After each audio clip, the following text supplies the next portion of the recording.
The real eye-opener, though, is that the Green Party of Canada is a cesspool for anti-Semites. And it was proven this weekend when the party voted to support the boycott, divestment and sanctions movement at their convention in Ottawa. The current problems of anti-Semitism in the Labour Party are just an eruption of something that everybody has known has been there for a long time. But if the only nation they attack as apartheid is the non-apartheid nation of Israel, then they're Jew haters. They're racists. A student union meeting in Toronto showcased how the anti-Israel students at Ryerson University, more often than not, are nothing more than a bunch of Jew haters. Mahler is a hero. He's also an anti-Semite. Now, for many on the political left, BDS has been a mainstay in their opposition to the democracy of Israel. It's no secret that the more extreme wings of both the NDP and Liberal Party have sympathy for this movement and varying degrees of anti-Semitism. Well, that's just one step away from the Holocaust.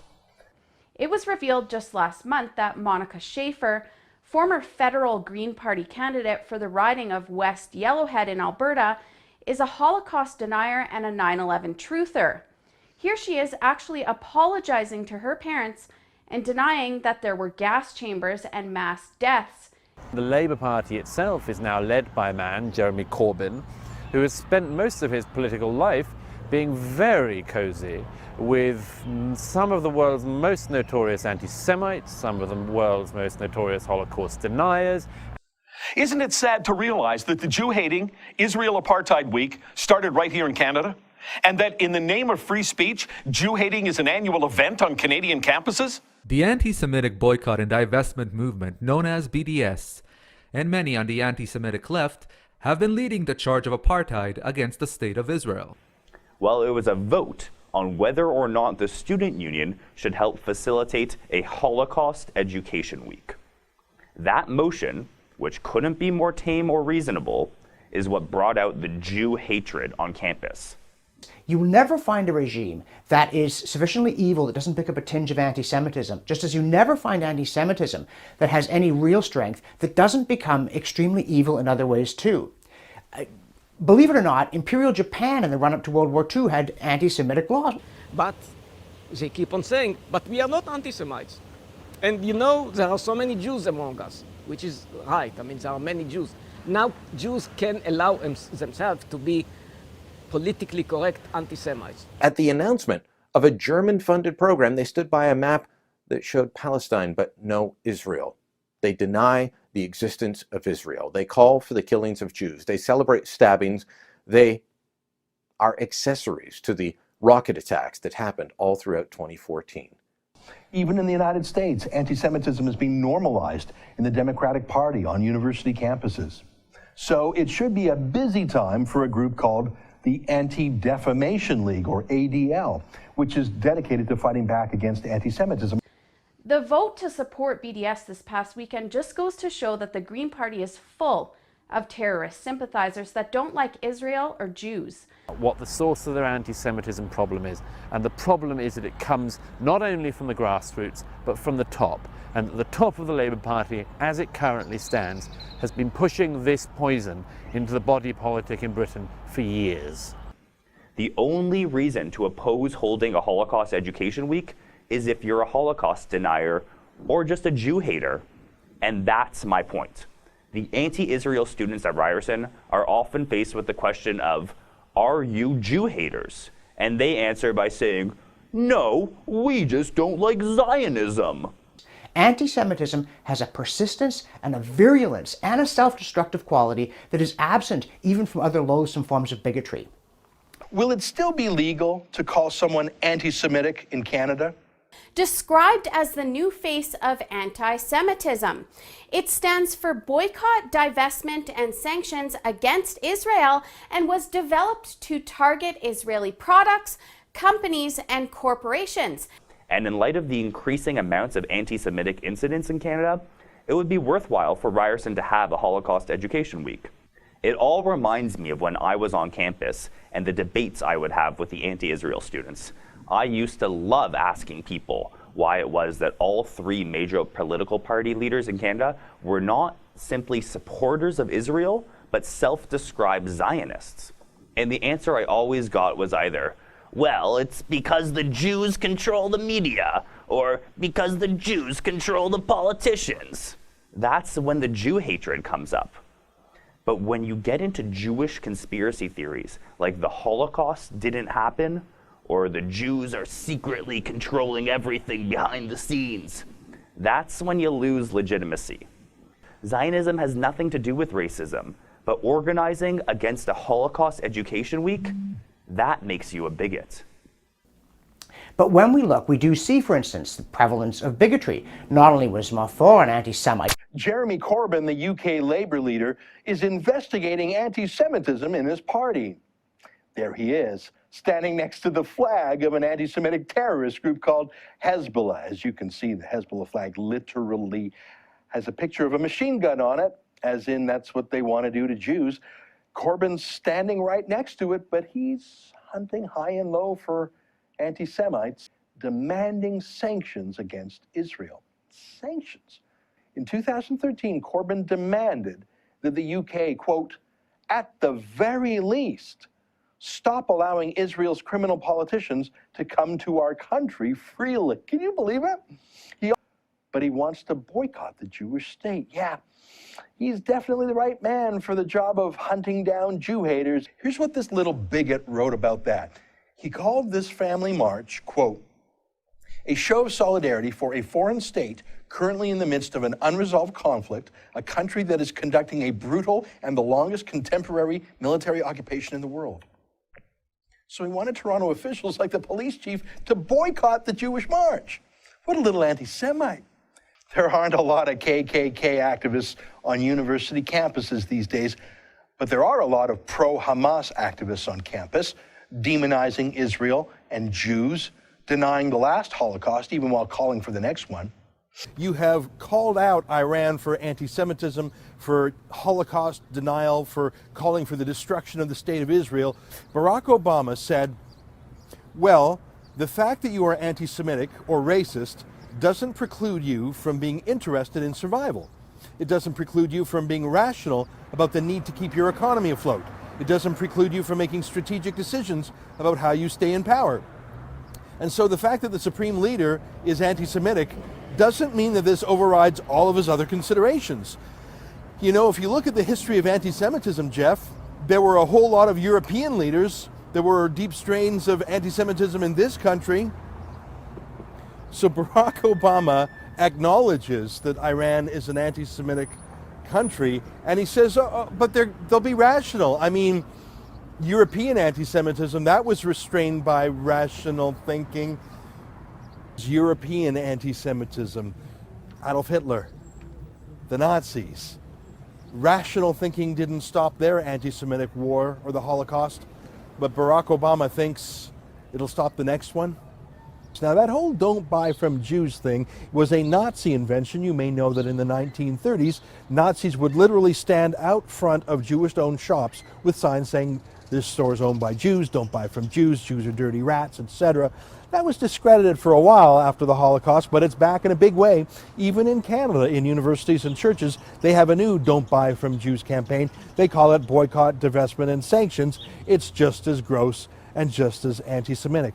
That these hateful anti-Semites will be given a taste of the medicine of the criminal code, and a throwaway line from the Minister of Public Safety saying that they will use every tool in their toolbox, including hate speech laws. Do you want to fight against real anti-Semitism? Click here to help us fight against BDS. That's boycott, divestment, and sanctions against Israel. Right. So Ezra has been one of the biggest kind of right-wing figures in Canada. I mean, he's friends with Ann Coulter. And throughout his life, he has been fighting from the conservative side of things, especially for free speech in Canada. I can't even remember how many times he's been dragged in front of courts, judges, Human Rights Committee, purely for his criticisms of Islam and criticisms of leftists in Canada. So he's been an amazing, amazing fighter for free speech here in Canada. Ezra Levant, a fighter for free speech? Clearly, Lauren Southern is full of shit. No, she does not work for Rebel Media anymore, but she has still controlled opposition. We're also going to get into the other charlatans on the right. But first, let's start off with a very important question we all want to figure out. Who screwed Western civilization?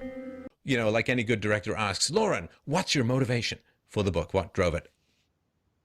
A lot of it was just an absolute frustration and sympathy for my generation and what's been done to them. I'm very angry with what's been done to them and how just absolutely lost and clawing in the dark everyone my age is. And I wanted to kind of write a manifesto for them on how we can fix this situation. It's more optimistic than pessimistic, but I think every chapter in the book is how this group ruined everything. So it seems pessimistic, but does have a good end.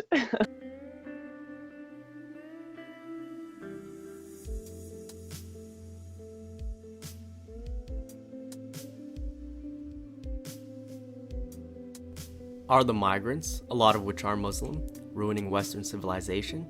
Yeah, no doubt. But it's time to start talking about who's bringing them here. Whose brilliant idea was it to destabilize their countries one after another? In 1996, a group of neocons wrote a report intended as advice for incoming Israeli Prime Minister Benjamin Netanyahu. It called for a clean break with the peace process, rolling back Syria and removing Saddam Hussein from power, an important Israeli strategic objective in its own right. Amongst those who contributed, Richard Pearl, Douglas Feith, now number 3 at the Pentagon, David Wurmser, now in the State Department, and Merav Wurmser. Yes, many of us are Jewish. There's no need to apologize for that. Most of us, all of us, in fact, are pro-Israel. Some of us more fiercely so than others. That paper in 1996, the Clean Break paper, that was the paper that led to accusations of dual loyalty. There is no dual loyalty. I was sitting in a bar on Capitol Hill and I was told by a congressional staffer, careful how you use the word neoconservative. People might think you're being anti-Semitic. Can you just explain this for me? I mean, it's no secret. The majority of neoconservatives have been and remain Jewish. That is a fact. They do not represent a majority of the American Jewish community. But you think it's legitimate to talk about the pro-Israeli politics of some of the neoconservatives? Well, I think it's very difficult to understand them if you don't begin at that point. That brought us low economically, morally. We went to war against a guy who had absolutely nothing to do with 9/11. It was a total pretext.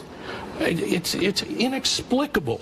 And there you go to Cheney, there you go to Bush, there you go to the Jewish neocons who wanted to remake the world. Maybe I can say that because I'm Jewish, and to bring about a certain result in the Middle East. I'm not really sure that you can. Okay. I'm not really sure. I'm not really sure that you can. Go ahead. You've expressed some concern over the idea that this is all a conspiracy whipped up by a group of, quotes, neoconservative hawks who are somehow allied to Israel, and you've expressed worries about that. Explain what you're concerned about. Look, sometimes the word neoconservative is used when what they really would like to say is Jew. They being? People who use that kind of language. And as a Jew, I find it offensive. You know, I'm appalled that when I talk about the neoconservatives, somehow it's twisted to be some sort of a racist comment. This is documented fact. The neoconservative role in the taking down of Iraq, unnecessary war, is fact. It's not opinion. I'm dealing with whore here who sells his soul to AIPAC, who will say anything for the job. Ignorant. His response to what I said was just shocking. I'm speaking documented fact, and I think a zealot. Go ask a Jordanian, who was responsible for 9/11, 9/11, right? They'll tell you Saudi Arabia. And they told me that they feel very bad for Americans that we don't realize that Saudi Arabia is terrorizing America, and they hate the Saudis. The Saudis own the CIA. So the CIA works for the Saudi Arabian government. The CIA as it exists now is completely owned by Saudi Arabia. So the Saudis own the CIA. And They are trying to influence our elections, influence our policy. The Saudis are funding terrorism. This is why I get annoyed at the Jew hate. The Jew hate. It isn't because I care if anybody hates an ethnic group. It's not that it's just that it's uninformed. Most of the neoconservatives who control US foreign policy in the Middle East are in fact Jewish. This is even admitted in mainstream Israeli news. They officially planned these wars for the security of the Jewish state of Israel. Yet Israel won't take in any refugees. Most of them go to Europe. Basically, the US is providing these flows for us. You make war and we get the refugees. Israel has actually built a wall. Trump announces his plan to build a wall, and we hear about white supremacy in the media over and over again, but not a word about Jewish supremacy. A neo-Nazi movement, National Action, is to become the first extreme right-wing group banned as a terrorist organization. They will talk about the Jewish conspiracy to take over the European Union and the world. And this is something which people have complained about. An Arab man is to appeal his conviction of rape by deception in Israel after having consensual sex with a woman who thought he was a fellow Jew. Sabar Kishore, who denies pretending to be Jewish, was sentenced to 18 months in jail. But as RT's Paulus Leo reports, even couples who knowingly choose to enter into an interfaith relationship are ostracized. Vigilante-style Jewish patrol groups, calling themselves Fire for Judaism, stand watch outside the local shopping mall. Their mission? To prevent Arab men mixing with local Jewish girls. The municipality has created a 24-hour hotline where parents and friends can phone to rat on Jewish girls breaking this taboo. A specially trained team of counselors and psychologists is on standby to rescue them. It's important to safeguard our traditions, culture, history and identity, because without this, who are we? There are Jewish gangs which are against any relations between Jewish girls and non-Jewish men. And they keep hunting Jewish girls, even those who can go out to a pub or to a restaurant or anywhere with an Arab guys, and threaten them and force them to break their relations with Arab guys. He's Muslim, she's Jewish. But they're now thinking about leaving Israel because they say it's simply too difficult on other levels. When my family found out, they were very adamant about cutting me off on every level for acting as a traitor. National Action was classed as a terrorist organization and banned in the UK for protesting immigration policies. Meanwhile, Israel has companies operating that hire vigilantes to assault people for interracial dating. And Israel is celebrated by Theresa May as a thriving democracy, a great example of Jewish privilege. In the Jewish state of Israel, it's illegal for a Jew to marry a non-Jew. That is because in Judaism, marrying a Gentile is like marrying an animal. Mishnah Torah, Sefer Kedusha, Isserei Biyah, chapter 12, section 10. If, by contrast, a Jewish male enters into relations with a Gentile woman, when he does so intentionally, she should be executed. She is executed because she caused a Jew to be involved in an unseemly transgression, as is the law with regard to an animal. This applies regardless of whether the Gentile woman was a minor of 3 years of age. She is executed. If a Jewish man does not marry a Jewish woman, their child is not considered Jewish. Do you think that somebody whose father is Jewish, but mother is not Jewish, can still consider himself Jewish? No. So you go by halakha? Yes. Okay, why? Because the mother is not Jewish. Okay. But if he considers himself Jewish still? I don't think so. Okay. מה דעתך על יהודים שהאמא שלהם לא יהודייה, אבל האבא שלהם יהודי, אז הם נחשבים יהודים או לא? ממש לא. ממש לא? Do you think that someone whose mother is not Jewish and father is Jewish is Jewish? A Jew and a non-Jew are not even supposed to eat at the same table. But can you see it from their perspective, if some of them have lived here for generations, how they might feel like this land belongs to them? I don't care. I mean, according to the Torah, this is Eretz Israel. It belongs to us. I mean, you don't think there's any way that Arabs and Jews can live here in peace? No. They don't have the right to stay here. גוי ויהודי אסור להם לאכול אפילו על אותו שולחן. אנחנו לומדים ככה מהתרבות הרעה שלהם It's all according to him. I don't care anything else. This is all. You don't care about laws, you don't care about like human rights or any of that, it's all according to the Torah. The Torah has also human rights. The real human rights. You know, in the end, after we build our big Beit Mikdash, המטרה הגדולה היא להיות אור לגויים. They've had us focusing on Hitler and white supremacy growing up in school, yet they are doing exactly what they accuse Hitler of. This is Jewish supremacy. They literally believe that they are the master race and we have to work for them. אז כן, מה כתוב? זה מה שאני לא מבין. כתוב שאתם קרויים אדם והגויים לא קרויים אדם, זה מה שכתוב. לא קרויים? לא קרויים אדם, לא קוראים להם אדם. אוקיי, אז מה קוראים להם? אדם זה אדם הוא בן אדם שהוא שונה מהבהמה. אדם זה אדם העליון, מכיוון שאנחנו בנים של אלוקים, אז הוא קרא לנו בני אדם. עכשיו, הגויים מה שאין, כן? אלוקים עשה אותם בשביל שיעשו פה... בשביל לשרת את היהודים. כל הגויים שאתה רואה שיש בעולם, המיליארדים האלה, הם הכל רק בשביל שהיהודים יהיה להם איזה תועלת. עכשיו, אנחנו לא רואים את זה, אנחנו לא יודעים בדיוק. שנייה, כן, היות ואנחנו בגלות, אז אוטומטי עדיין הם עוד לא משרתים אותנו לגמרי, רק חלקית. כל אחד יהיה לו, כשמשיח יבוא, אז כל אחד יהיה לו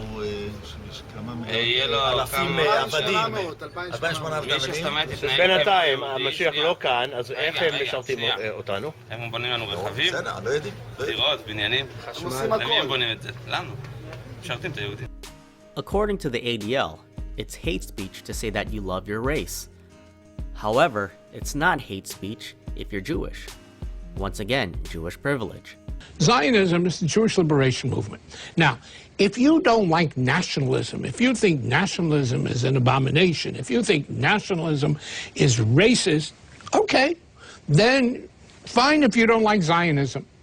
But you better not like Palestinian nationalism. You better not like French nationalism. If the only nationalism that bothers you or you find racist is Jewish nationalism, you're an anti-Semite.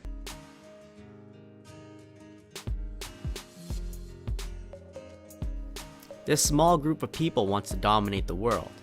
How do they do that? They promote nationalism for themselves while promoting multiculturalism and breaking down nationalism for other races. I think there's a resurgence of anti-Semitism because at this point in time, Europe has not yet learned how to be multicultural. And I think we're going to be part of the throes of that transformation, which must take place. Europe is not going to be the monolithic societies that they once were in the last century. Jews are going to be at the center of that. It's a huge transformation for Europe to make. They are now going into a multicultural mode, and Jews will be resented because of our leading role. But without that leading role and without that transformation, Europe will not survive.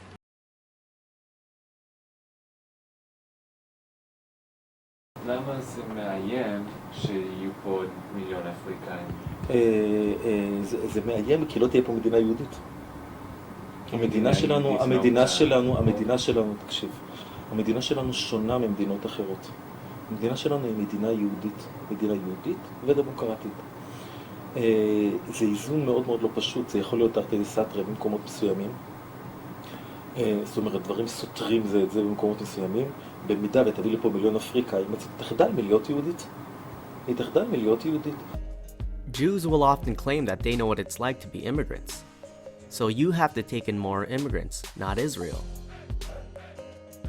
What's right now at the top of the agenda for you from within the JCPA? There are two issues at the top of our agenda at the very moment.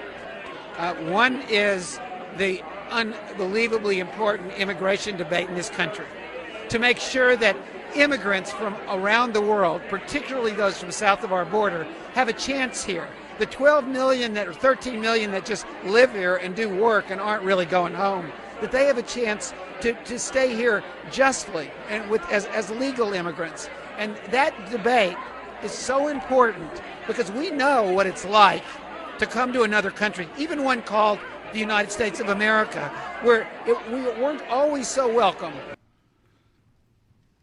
Mr. Vice President, do you remember the time that we were the new kids in town?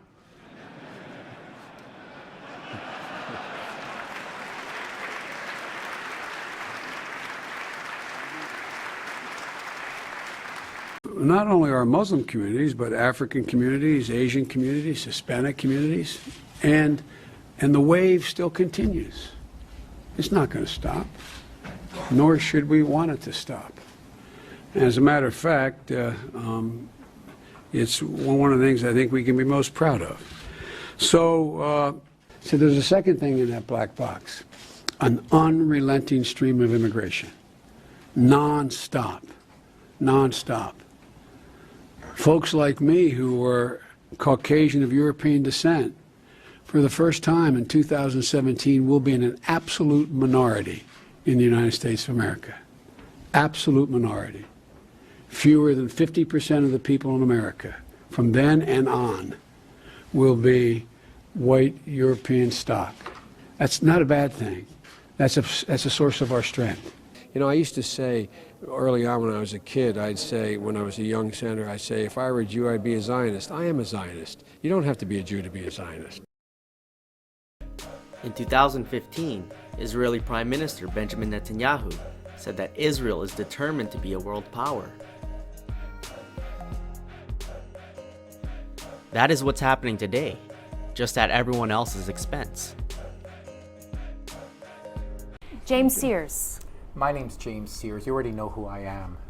Why are we murdering people in foreign countries, spending tens of millions of dollars a year, murdering their children in Palestine, in Ukraine, in Syria, instead of spending the money here in Canada? We have seniors and veterans sitting at home eating cat food on limited budgets. They can't afford to pay their rent. It's a choice between eating or paying their rent. The four major at least the three of the four major parties support Israel no matter what Israel does, no matter what atrocities they commit. The middle class would gladly pay taxes if they knew it was going to help poor people, not to murder people in foreign countries. I'm sick and tired of our money being used to advance the interests of the United States and Israel. I stand here as the only person who has the courage to speak out for our people, and I'm going to do it loudly and clearly tonight. I agree with the Marxist guy and the Green guy. We should stop murdering people in foreign countries. We're creating the refugees, and we're doing it to help Israel expand, and it's wrong. It's immoral. It's like I don't know what's happened to Canada. Like Canada used to be the peacemaker, right? And I think the Green and the Marxist guy will agree with me. Now we're just Israel and the United States. I don't know. Can I say bitch on TV? I don't know. But that's what we are. We do whatever they tell us, and we're murdering these people, and then we're told to bring them over here. It's wrong. Absolutely wrong. So what happened about a week ago, a couple of weeks ago, the minister, the federal minister in charge of Canada Post, a woman by the name of Judy Foote, F-O-O-T-E, I've nicknamed her Judge Judy. She is a member of Parliament for the Liberal Party. She did something illegal. She used an extremely rarely used law in the Canada Post Act, which says that she can declare a person without a trial, just on mere suspicion, to be such a dangerous person that they can't use the post office. So the way she stopped the delivery of this month's publication, which was supposed to go out a few days ago, is she had a letter sent to the post office declaring me a dangerous person, almost like a terrorist. And now I'm not allowed to use the postal service. I can't even mail out a Christmas card. I'm that dangerous. Leader of the NCP, Dr. James Sears, who continuously speaks out against Zionism, was classed as a terrorist by the Liberal Party and is no longer allowed to use the post office. The Liberal Party does not feel that support for Israel should be a Canadian political wedge issue. All political parties in this country are friends to Israel and should be.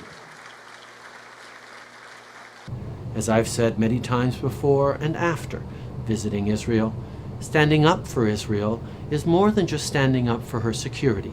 It is also standing up for the very values and ideals that our two countries share: democracy, openness, tolerance, compassion, respect for the rule of law, and perhaps above all, the quest for peace. In this regard, I want to reiterate that the Liberal Party of Canada will have Israel's back, not because it's in our political interests to do so at home, but because it is the right thing to do. Unfortunately, we don't look at history. People don't read history. We just wait to suffer and then we make changes. So I think we actually will need to suffer more under Trudeau's cucked government in order to make the changes necessary to protect our country, protect our people, and to represent ourselves better, quite frankly, on a worldwide scale. It doesn't take a genius to see who Trudeau cucks for. Lauren's former boss, Ezra Levant, even admitted that Jews have always been behind hate speech laws. I know about this firsthand. In the 1960s and 70s, left-wing activists, Jews mainly as it so happens, pressed for so-called hate speech laws in Canada. They were all targeting a handful of neo-Nazi activists in Toronto. Neo-Nazi isn't even really the right word. They weren't violent like Nazis. They just didn't like Jews. But these activists didn't do anything criminal at all. They were just really, really irritating. So the Canadian Jewish Congress pressed the Liberal government to have hate speech laws enacted, and they were. And for years, those laws in Canada, such as Section 13 of the Canadian Human Rights Act, were used almost exclusively by the Jews against anti-Semitic losers. I say losers because calling them criminals isn't really accurate. And the Canadian Criminal Code was amended too, to add hate propaganda and promoting genocide to the Criminal Code too, all because some idiots kept irritating the Jewish community.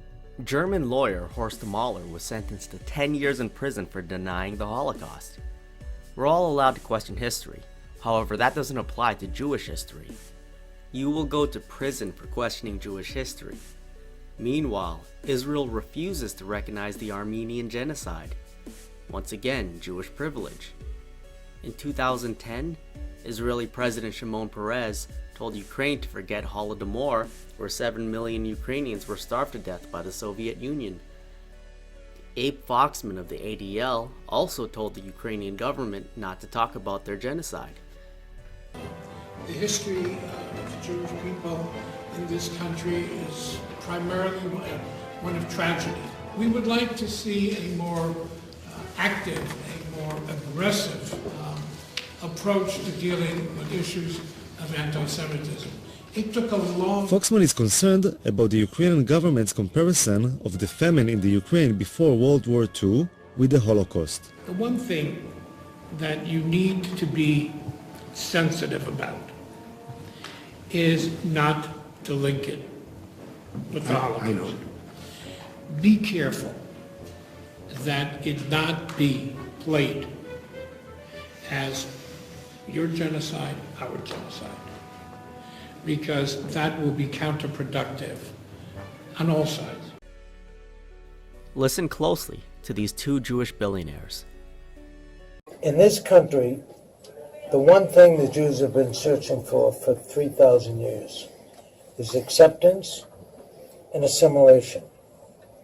And now that we've achieved acceptance and assimilation, it's turning out to be our undoing.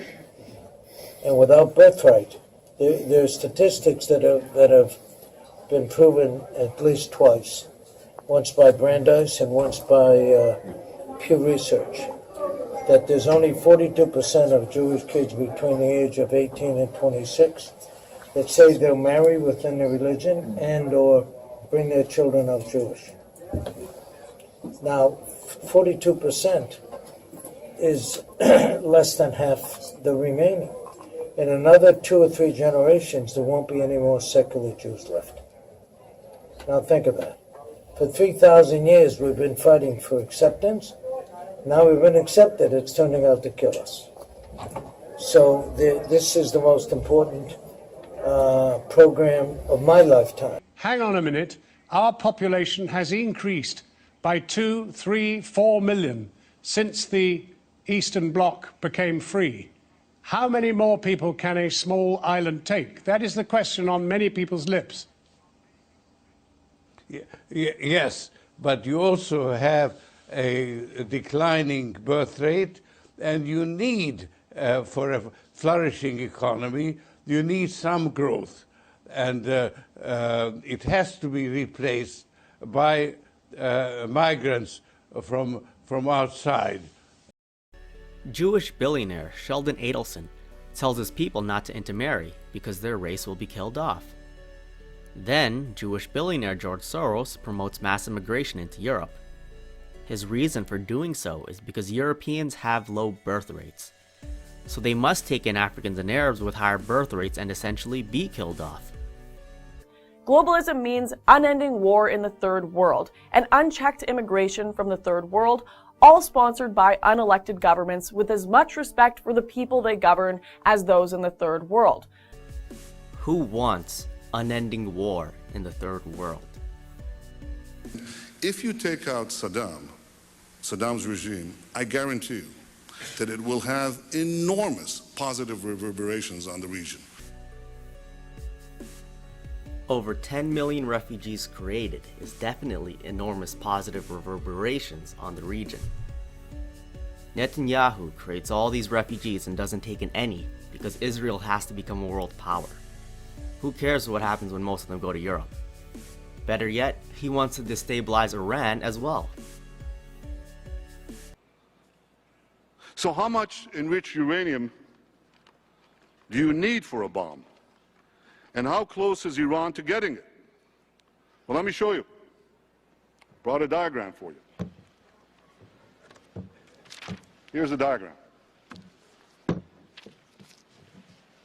You don't need to take my word for it. Just listen to this list of famous globalists.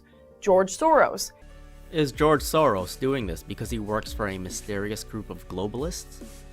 Or is Lawrence Southern detracting your attention away from who's actually trying to destroy Western civilization? It's the end of days. You're going to need the iron of Esav, which represents Edom, which is the West, Europe, and the Americas, to get intermixed with Ishmael, which is basically Arabs and Muslims. How in the world was this ever going to happen if not for this refugee crisis? At the end of days, you're going to have this intermixing between Esav, Edom, which is the West, and the East, which is the Muslims and the Arabs, making this through this influx into the world. And they're going to have children, you know, I don't want to say by the dozens, but they're going to have a far larger birth rate than the indigenous people there, and they're going to sort of conquer by number. And there are many different sources for this. One of them in Yehezkel, chapter 14, and many other sources as far as this is concerned, where it's mentioned very, very vividly what will happen to the Jews and what will happen to Yerushalayim and what will happen to the world at that time, where there will be many, many people killed and so on and so forth. So the idea of having these refugees come into Europe, it's no longer a matter of whether it's right or wrong. It's just simply a fulfillment of what it was meant to be all along. This is the fulfillment of, the Hazal and the prophecies. This has to happen, and this is just another sign that we are nearing, the completion of this tikkun of the entire world. My concern is doing away with whiteness. There can be no white race.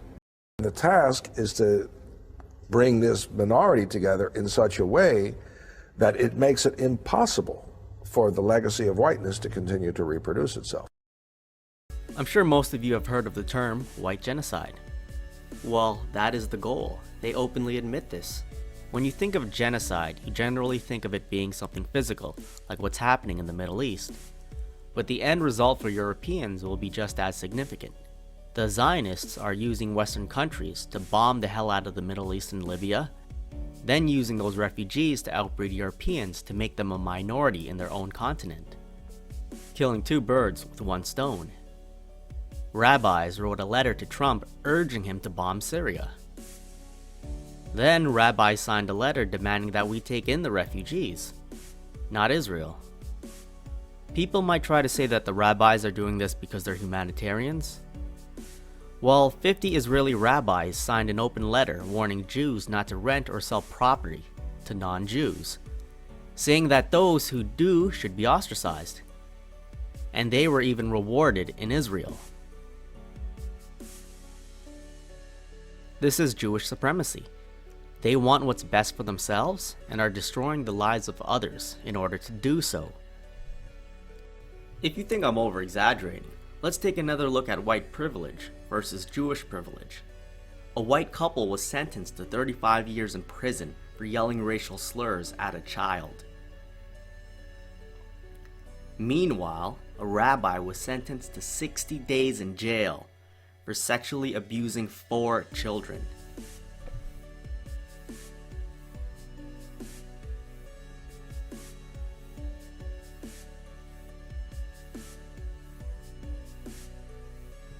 Another case of killing two birds with one stone.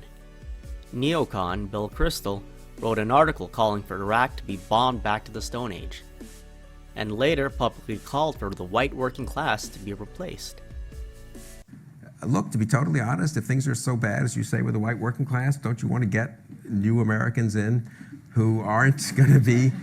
I'm serious. You can make a case that this is going on too long and this is too crazy probably, and I hope this thing isn't being videotaped or ever shown anywhere. Whatever tiny pathetic future I have is going to be totally collapsed. You can make a case that America has been great because every I think John Adams said this at the beginning, right? Basically, if you're in a free society, a capitalist society, after 2, 3, 4 generations of hard work, everyone becomes kind of decadent, lazy, spoiled, whatever. Bill Kristol wanted this because I guess trying to create a deep state coup against his own president wasn't exciting enough. Lauren claims that Bill Kristol is working for a mysterious deep state. The Israeli news even admits that he's Jewish. Lauren's main focus is covering how Western civilization is being destroyed, but she refuses to talk about Jewish involvement. So why is it that today, when Islamic preachers openly advocate for the destruction of Western civilization and support the murder of anyone who opposes them, that when people are marching in the streets asking for the beheading of Westerners, that when large numbers of Muslims in Europe are being open and honest about their extremism, why is it that today society we just stick our head in the sand and we loudly scream that everything is completely fine? Is your guest spot at Slate really more important than the future of Western civilization? Hashtags are not going to stop those blind with hatred for the West.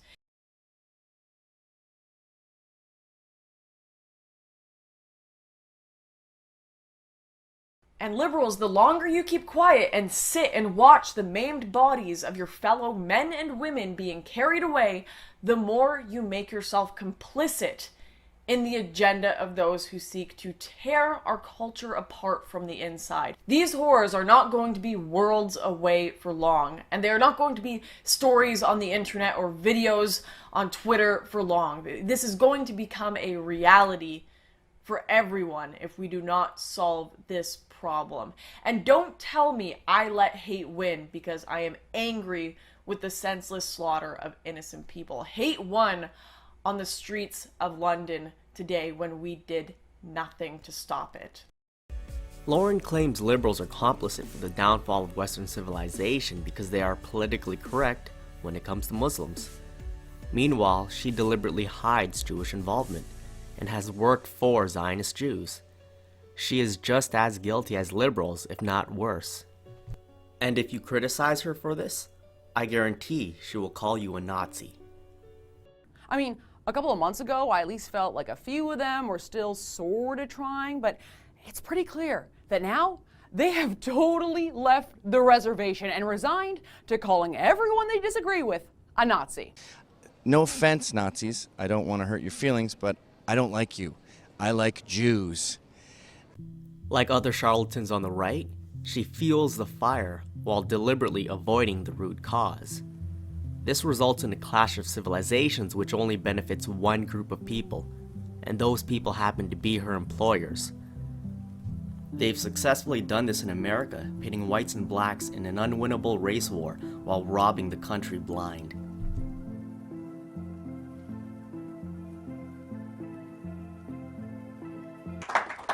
Out of all the groups, the most important one by a mile was the English Defence League, British Freedom Party. That was a serious, systematic, hugely funded effort by a section of the ruling elite, by this Zionist neocon clique, to dominate, to simply take over nationalism and turn it into their tool to encourage the white working class to go and fight their wars, and so that when the banking collapse comes, people are looking in the wrong direction instead of the real culprits. This party, we were approached. I was approached. We were offered money from the United States, and all they wanted was two things. They only wanted us to concentrate on Islam, and I yield to no one in my criticism of Islam and grooming. I put my neck on the line. Many of you have put your neck on the line as well. But it's not the only problem. And they wanted us only to focus on that, and it only came with one other thing. They wanted us to drop our criticism of the banking system.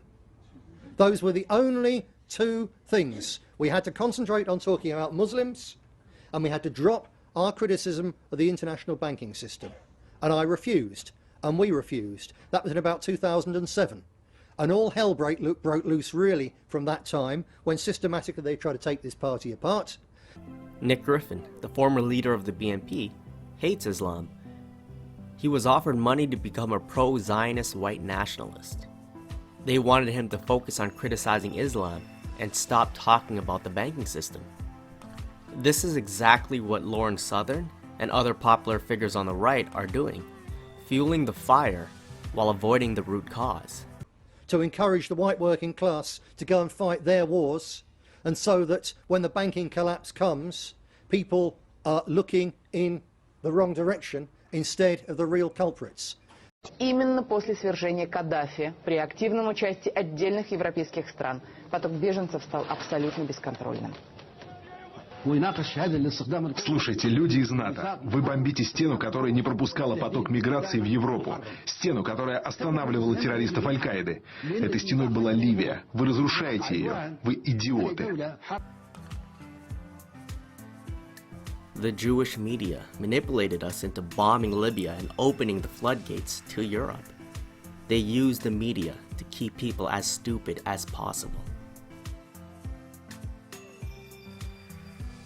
Nick Griffin was labeled a neo-Nazi and later forced out of the BNP, as the Zionists have always wanted.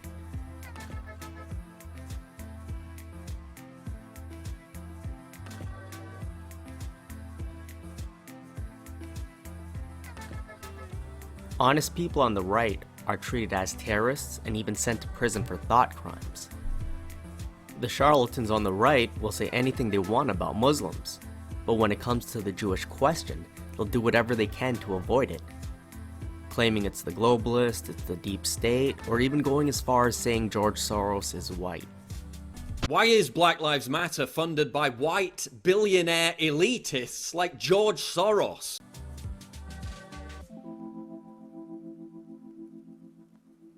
If you thought it couldn't get any worse, Paul Joseph Watson even claims the mainstream media is owned by Democrats. The mainstream media is owned and controlled by Jews. That is a fact. They even brag about it. England Rising in the UK says, what is your opinion on Jewish influence in the media?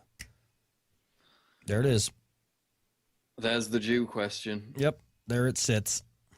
I don't people who are obsessed with Jews controlling the world never seem to present any evidence. I mean, I read the news every day. I track the narratives that the mainstream media comes out with. I don't see a big Jewish influence. I mean, Jewish people aren't really that present. You don't really notice them anywhere. I don't believe in this Jewish conspiracy because nobody presents any real credible hardcore evidence that it's taking place. People say Jews are too powerful, we're too strong, we're too rich, we control the media, we have too much this, we have too much that. And we often apologetically deny our strength and our power. Don't do that. Don't do that. We have earned the right to influence public debate. We have earned the right to be heard. We have contributed disproportionately to the success of this country. Never, ever apologize for using our strength and our influence in the interest of peace. And if you need a biblical source for it, just remember the psalmist who said, Hashem oz li'amo yitain. God will give the Jewish people strength, oz, and then, only then, Hashem yivarech et amo b'shalom. Only then will God give the Jewish people peace. Peace will come for the Jewish people and the Jewish nation only through strength. Never apologize for using your strength.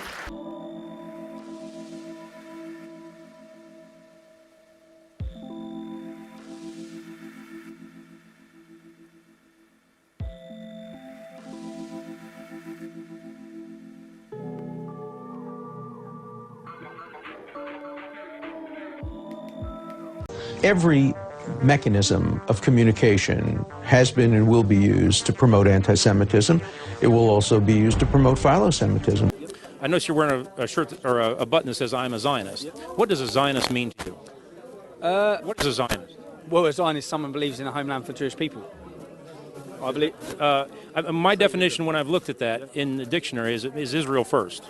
It means Israel first. Yes. Okay. Well. Well, you know, there is a negative incantation in a lot of realms about Zionism, about international banking, about a lot of things like that. And since it does denote that it is Israel first, can you possibly serve two masters? Meaning, can you serve England and Israel at the same time? There is no dual loyalty. There are people who will say that Israel is good because they're killing Muslims. Where has bombing Muslim countries for Israel gotten the United States? Where has bombing Muslim countries for Israel gotten Europe? This is exactly what they want. You need to understand that you are Goyim. You are an animal to them. In 2010, former Chief Sephardic Rabbi Ovadia Yosef publicly said that non-Jews exist to serve Jews. Goyim were born only to serve us. Without that, they have no place in the world, only to serve the people of Israel. Why are Gentiles needed? They will work, they will plow, they will reap, we will sit like an effendi and eat. He goes on to compare you to a donkey. With Gentiles, it will be like any person. They need to die, but God will give them longevity. Why? Imagine that one's donkey would die. They'd lose their money. This is his servant. That's why he gets a long life, to work well for this Jew.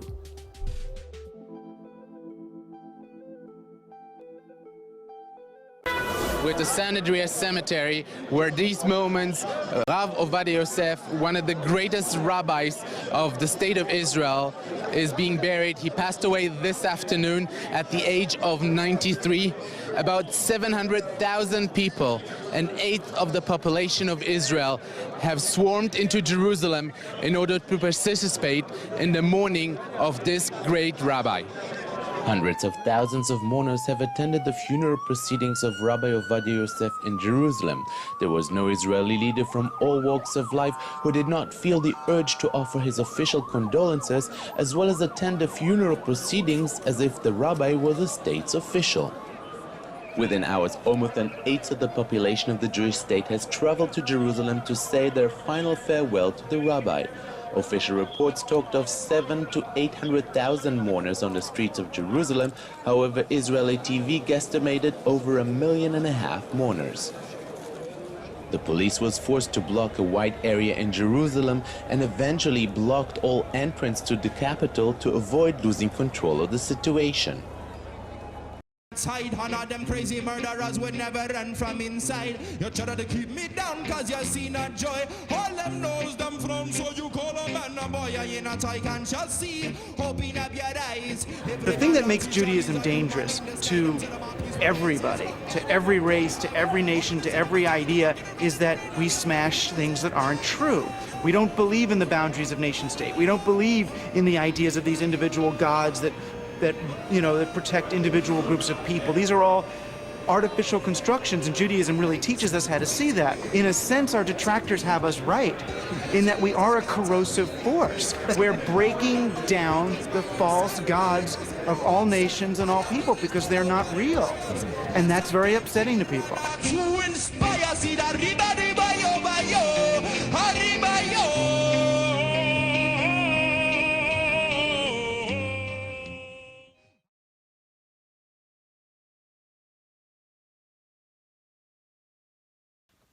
Well, now I'm dealing with men who are like, the Jews are keeping us down. We got to talk about that JQ, the JQ. We got to talk about the Jews keeping us down, man. They don't groom. They don't go to the gym. They don't have any businesses. They don't have any success in life. They don't even have any friends.